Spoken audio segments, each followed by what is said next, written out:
Hello, good morning everybody. Good morning, sir. How are you? I am fine. Today we are going to learn 2.4.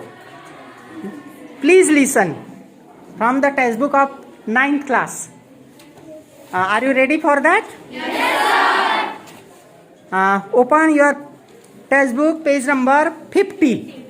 Okay?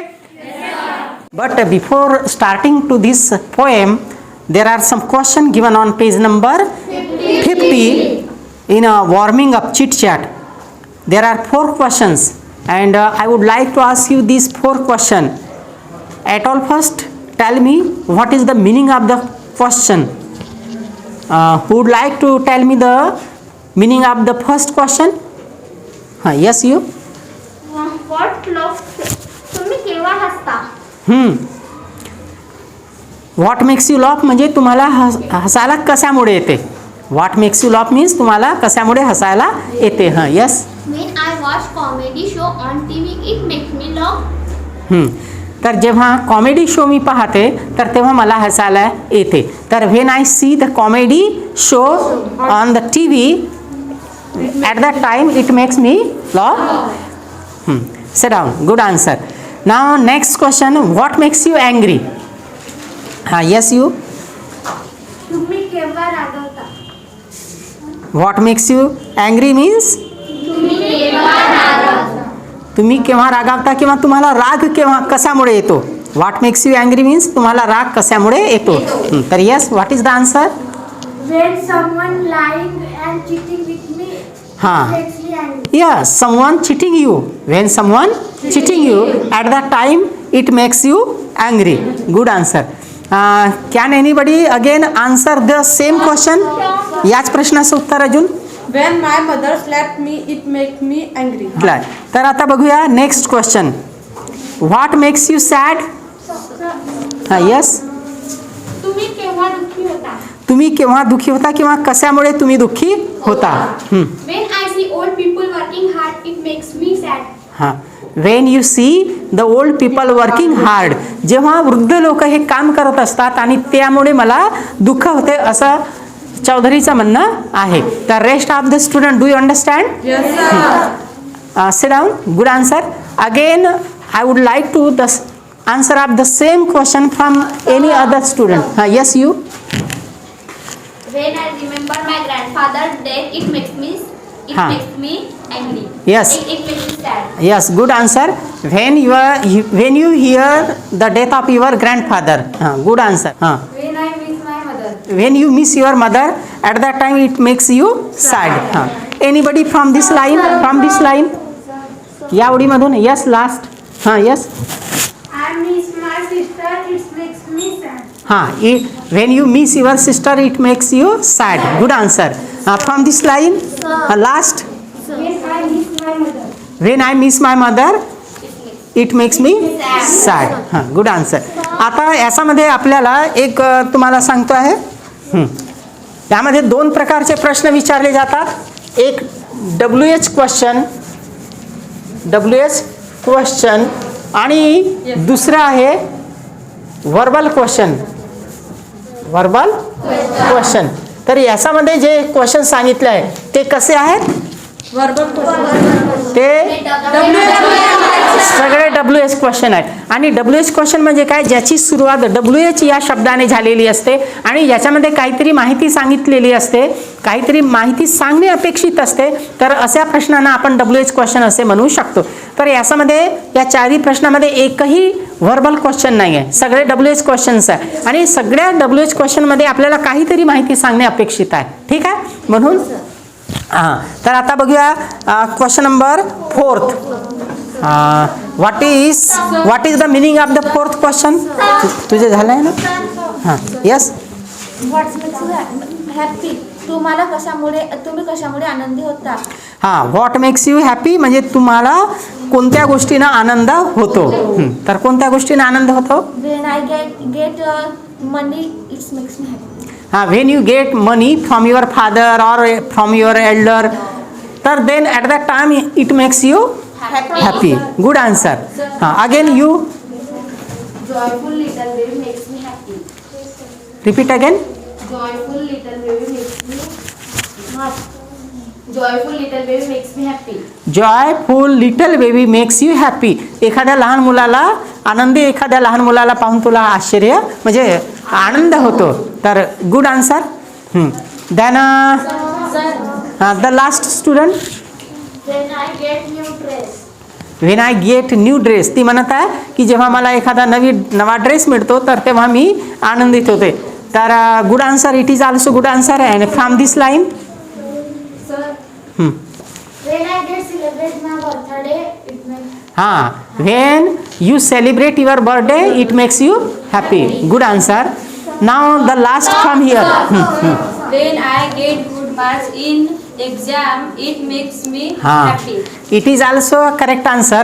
When she gets good marks in her examination at that time, it makes her happy. Very good answer. So in this way we have studied all the question given here. Moving up or chit chat. तर सगळ्यांना या प्रश्नाचा अर्थ समजला आहे. तर विद्यार्थी मित्र, आता आपण बघून घेऊया प्लीज लिसन ही कविता. यामध्ये आपण या कवितेचे ट्रान्सलेशन त्याचसोबत जे काही एक्सप्लेनेशन आहे, डिफिकल्ट वर्ड्स आहेत, तर ते समजून घेऊया. तर सर्वात प्रथम आपण समजून घेऊया या कवितेमध्ये पुढच्या व्यक्तीचे म्हणणे लक्षपूर्वक ऐकून घेणे, त्याच्या भावना समजून घेणे हे फार महत्त्वाचे आहे. यावरच या कवितेमध्ये अधोरेखित केलेलं आहे. In this poem the little boy is very frustrated and unhappy with his parents. आपल्या आईवडिलासोबत आणि आपल्या वडीलधाऱ्या मंडळीसोबत तो एक लहान मुलगा कसा अनहॅप्पी आहे, कसं नाखुश आहे हे दर्शवलेलं आहे. तर बघून घेऊया या संपूर्ण कवितेचं मराठी ट्रान्सलेशन. तो म्हणत आहे when I ask you to listen to me. तू काय म्हणत आहे? When I ask you to listen to me and you start giving me advice you have not done what I asked. तर या कडव्यामध्ये तो काय म्हणत आहे? आपल्या वडीलधाऱ्या मंडळीला विनंती करत आहे की व्हेन आय आस्क यू, जेव्हा मी तुमच्याशी बोलतो, you to listen to me, माझ्याकडे लक्ष द्या असं जेव्हा मी तुम्हाला बोलतो, तर you start giving me advice, तर तेव्हा तुम्ही मलाच उलट सल्ला द्यायला सुरुवात करता. And you have not done what I asked, आणि जे तुम्हाला माझ्याकडे लक्ष द्यायला म्हणतो तर ते तुम्ही करत नाही, असं या कडव्यामध्ये तो मुलगा म्हणत आहे. पुढच्या कडव्यामध्ये म्हणत आहे की when I ask you to listen to me, माझ्याकडे लक्ष द्या असं जेव्हा मी तुम्हाला म्हणतो, तर you begin to tell me why I should feel that way, तर तेव्हा उलट तुम्हीच मला विचारता की मला असं का वाटत आहे. And you are trampling on my feelings, आणि you ignore my feelings, you do not give the importance to my feelings, तुम्ही माझ्या फिलिंग्सला महत्त्व देत नाही, माझ्या भावनांची कदर करत नाही. ट्रॅम्बलिंगचा अर्थ इथं काय आहे? कदर न करणे किंवा अनादर करणे किंवा दुर्लक्ष करणे, असं ट्रॅव्हलिंग या शब्दाचा अर्थ आहे. ठीक आहे, ट्रॅव्हलिंगचा असा हा अर्थ आहे. तर आता त्यानंतर बघूया next stanza. When I asked you and you feel you have to do something to solve my problem. When I ask you, जेव्हा मी तुम्हाला माझ्याकडे लक्ष द्यायला म्हणतो, जेव्हा मी तुम्हाला माझ्याकडे लक्ष द्यायला म्हणत आहे, तर तेव्हा you feel you have to do something to solve my problem, माझ्या समस्याला सोडवण्यासाठी तुम्ही काहीतरी करत आहात असं तुम्हाला वाटते. यू हॅव फेल्ड मी, आणि अशा प्रकारे तुम्ही मला अपयशी ठरवता. Strange as that may seem, that may seem म्हणजे असं दिसायला जरी हे स्ट्रेंज दिसत असेल, विचित्र वाटत असेल, पण हे खरं आहे असं तो मुलगा आपल्या आईवडिलाला म्हणत आहे. आता पुढे बघूया. Listen, all I asked is that you listen. Listen, फक्त लक्ष द्या माझ्याकडे. All I ask is that, म्हणजे मी तुम्हाला जे काही म्हणत आहे तर ते एवढंच म्हणत आहे, टू लिसन टू मी, माझ्याकडे लक्ष द्या. डोंट टॉक, बोलू नका. डू किंवा काही करू नका, म्हणजे माझ्यासाठी तुम्ही माझ्यासोबत तुम्ही बोलू नका किंवा माझ्यासाठी तुम्ही काही करू नका. तर तुम्ही काय करा, फक्त जस्ट हिअर मी, फक्त माझ्याकडे लक्ष द्या, माझे ऐका, मी जे काही म्हणतो तर ते तुम्ही काळजीपूर्वक ऐका, असं त्या मुलाचं म्हणणं आहे. आता बघूया पुढे काय म्हणत आहे. Advice is cheap. Advice is cheap म्हणजे सल्ले देणे फार सोपे आहे. 20 सेंट विल गेट. फक्त 20 सेंटमध्ये आपल्याला सल्ले मिळू शकतात. कुठं? Dear Abby and Billy Graham in the same newspaper. तर ॲबी आणि बिली ग्रॅहम या न्यूजपेपरमध्ये आपल्याला फक्त 20 सेंट खर्च करून आपल्याला पाहिजे तसे सल्ले मिळू शकतात. म्हणजे त्या मुलाच्या मनानुसार, त्याच्या मतानुसार आपल्याला सल्ले हे फार सहज, कमी किमतीत, फार कमी दरामध्ये आपल्याला मिळू शकतात असं तो मुलगा म्हणत आहे. आणि I can do for myself. आणि माझी जी समस्या आहे तर ती समस्या मी सोडवू शकतो. I am not helpless. मी काही हेल्पलेस नाही म्हणजे असहाय्य नाही. मी काहीही असहाय्य नाही. May be discourage. कदाचित मी थोडासा डिस्करेज झालो असेल. अँड फाल्टरिंग. नाखुश झालो असेल किंवा शांशक झालो असेल. But not helpless. परंतु असहाय्य अजिबात झालेलो नाही असं तो मुलगा आपल्या वडीलधाऱ्या मंडळीला किंवा आपल्या पालकांना म्हणत आहे, आपल्या आईवडिलाला म्हणत आहे. पुढच्या लाईनमध्ये तो काय म्हणत आहे बघूया. When you do something for me. जेव्हा तुम्ही माझ्यासाठी काहीतरी करत असता. That I can. जे मी स्वतः करू शकतो अशा गोष्टीमध्ये तुम्ही माझ्यासाठी जेव्हा काही करत असता. And need to do for myself. आणि त्याची माझ्यासाठी करण्याची काही गरज नाही. You contribute to my fear and inadequacy. आणि अशा प्रकारे तुम्ही उलट माझी भीती वाढवत आहात.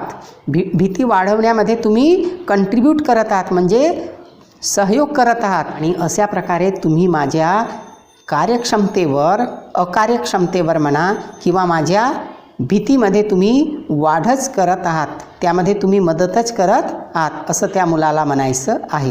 म्हणजे या कडव्यामध्ये मुलगा काय म्हणतो. When you do. या कडव्यामध्ये मुलगा काय म्हणतो. When you do something for me that I can. जे मी करू शकतो तर ते मला तुम्ही करू द्या. त्यामध्ये तुम्ही काही माझ्यासाठी करू नका. And need to do for myself. आणि मला स्वतःसाठीच करण्याची अतिशय गरज आहे कारण की त्यामुळेच माझा आत्मविश्वास वाढेल किंवा माझी कार्यक्षमता वाढेल. पण जर मला तुम्ही करू देत नसल्यामुळे you contribute to my fear. तुम्ही माझी भीती वाढवत आहात आणि माझ्या अकार्यक्षमतेवर, इनॲडिक्वसी म्हणजे अकार्यक्षमता, माझ्या अकार्यक्षमतेमध्ये किंवा माझ्या भीतीमध्ये तुम्ही वाढच घडवून आणत आहात असं या कडव्यामध्ये कवी आपल्या आईवडिलाला म्हणत आहे. पुढे बघूया पुढचं पेज. नाव. आता या कडव्यामध्ये कवी काय म्हणत आहे तर बघून घेऊया. But when you accept as a simple fact. कवी म्हणत आहे की जर एक सहज साधी गोष्ट जर तुम्ही समजू शकले, ॲक्सेप्ट करू शकले. That I feel what I feel. मला जे वाटते ते वाटते. ही गोष्ट जर तुम्ही ॲक्सेप्ट करू शकलात, जर स्वीकार करू शकलात, नो मॅटर हाऊ इरॅशनल. मग ते कितीही इरॅशनल असू द्या, ते कितीही विसंगत असू द्या तरी काही हरकत नाही. Then I can stop trying to convince you. आणि जर तुम्ही मला असं करू दिलं, माझी भावना कितीही इरॅशनल असली, कितीही अतार्किक असली आणि तरी देखील ती मला करू दिलं तर तेव्हा I can stop trying to convince you. तेव्हा तुम्हाला तुमचं मन वळवण्याचं मी थांबवून देईन. And get about this business. आणि या भानगडीत मी पडणार नाही. I will not involve myself in this matter or understanding what behind this irrational feeling. तर अशा पद्धतीनं तो मुलगा म्हणत आहे.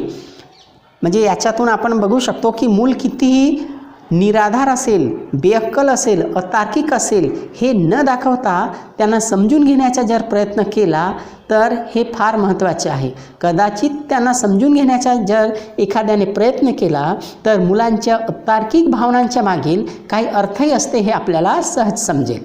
म्हणजे या कवितेमध्ये, या कडव्यामध्ये मुलगा म्हणत आहे की मला जे वाटते ते किती अविवेकी अथवा गैर वाटत असेल तरी त्या माझ्या भावना आहेत, त्या मला तुम्ही पूर्ण करू द्या. अशा पद्धतीनं तो मुलगा म्हणत आहे.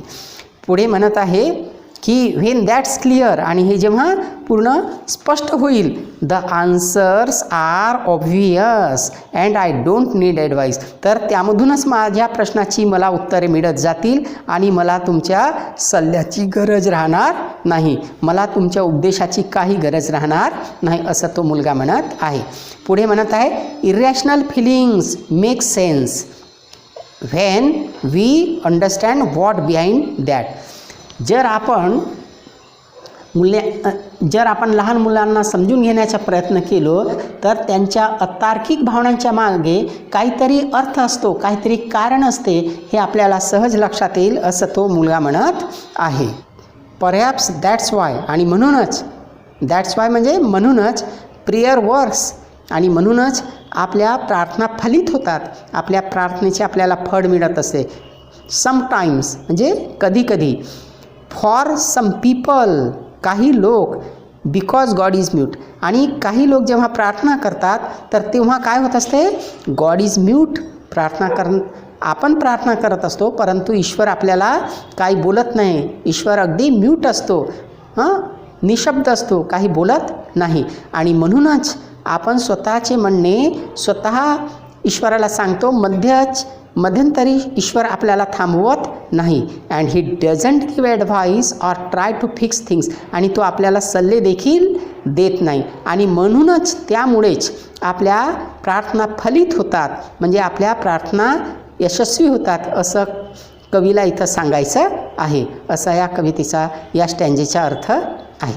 God just listen and let's you work it out for your self. काय अर्थ आहे याचा? गॉड जस्ट लिसन म्हणजे फक्त ईश्वर ऐकतो, and let's you work it म्हणजे तुमचे कार्य तुम्हाला करू देतो, तुम्हाला स्वतःचे कार्य स्वतः शोधू देतो, मध्येच तो तुम्हाला उपदेश देत नाही, असं या ओळीचा अर्थ आहे. सो, आणि म्हणूनच, प्लीज लिसन, म्हणूनच कृपा करून तुम्ही ऐका, अँड जस्ट हिअर मी, आणि फक्त तुम्ही लक्ष द्या, ऐका, काळजीपूर्वक ऐका. And if you want to talk, आणि जर तुम्हाला बोलायचेच आहे तर वेट अ मिनिट, थोडंसं धैर्य राखा, 1 मिनिट थांबा, 1 मिनिट वाट बघा. फॉर युअर टर्न, जोपर्यंत तुमची पाळी येत नाही तोपर्यंत थोडा वेळ तुम्ही तुमचे बोलणे थांबवा आणि माझे ऐका. And you will listen, I will listen to you, आणि तेव्हा मी ऐकेन आणि तुम्ही बोलायचं. तर अशा प्रकारे कवी म्हणत आहे, म्हणजे एक मुलगा म्हणत आहे आपल्या आईबाबांना की कृपया माझे बोलणे तुम्ही फक्त ऐकून घ्या, आणि तुम्हाला जर काही बोलायचेच असेल तर तुमची पाळी येईपर्यंत तुम्ही थांबा, आणि त्यावेळी तुमचे बोलणे मी नक्कीच ऐकून घेईन, असं तो म्हणत आहे. अशा प्रकारे आपण ही कविता अभ्यासलेली आहे. तर I hope you understand very well. But at last I would like you to share, like and subscribe this channel. Thank you very much.